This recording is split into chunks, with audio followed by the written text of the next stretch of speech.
Well, it is now officially 10 days left to release Pokemon Legends Arceus, my last countdown video before the game launches, and my my second to last one before or next week, and still not going to be officially bringing back Pokemon just yet, but still have plenty of other videos related. And seeing as how I now am the owner of every single other physically released Pokemon game apart from this one coming out, so that definitely says something about how excited I've been. And also, just an aside, not only has a Switch cracked 100 million units sold worldwide, so now it's a question more when it'll outsell the Wii as opposed to if. But with these most recent titles, they've had the best selling physical sales since Gold and Silver, which is insane, to say the least. Yeah. Anyway, it's definitely becoming quite the highly anticipated title, and even the attempts to really go after it aren't really sticking this time. And personally, it really grabs me at straws when you're getting him salty about ceilings, personally. I mean, and also not even doing research, because we could see the ceiling since 3DS era, guys.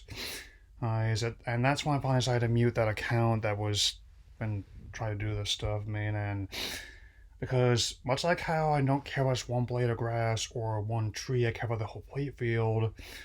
Not really worried about stealing so much as the entire Jubilee Village hub, and also the base camp. How I'm typically not one of those kind of people that doesn't operate that way. I tend to really, in fact, that's basically where, wow, they certainly put a lot of effort into designing this entire world and make it seem like a piece of history, but that ceiling design was the worst.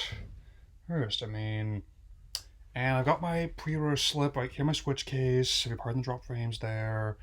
We're taking it up next week, as well as one last video in a more direct manner to skeptics, and I'm really looking forward to how they really shake up the formula, and I'm seeing some minor Monster Hunter elements in there, but on the whole, I'm getting more of Breath of the Wild, or even some extent Horizon kind of vibe from it, and in regards to like that forest piece, I'm really not expecting like the avatars to look as realistic as Alloy, nor do I want them to. I mean, I once again emphasize, I made a whole video about this that I already linked to before, and if needed, I might do so again. But the music looks great, and I'm not really certain about how this ESRB reveal either, but I really can't imagine it being anything in like Unite or even to some extent Cafe Mix, and I definitely don't think it'll be like the whole Battlefront 2 debacle. Best case scenario ends up being like the Olive Armor Front Tundra, which provided more experiences, plural, and also is kind of similar to like the extra fighters in Smash Brothers or the Octo Expansion Splatoon 2, man. And whatever the case might be, I understand some of his skepticism, and I'll be addressing that in my last video on Monday, as well as but if they pull this experiment off, it could very well be the blueprint for Generation 9. It really looks that good to me. That will be all for now, and take care, everyone.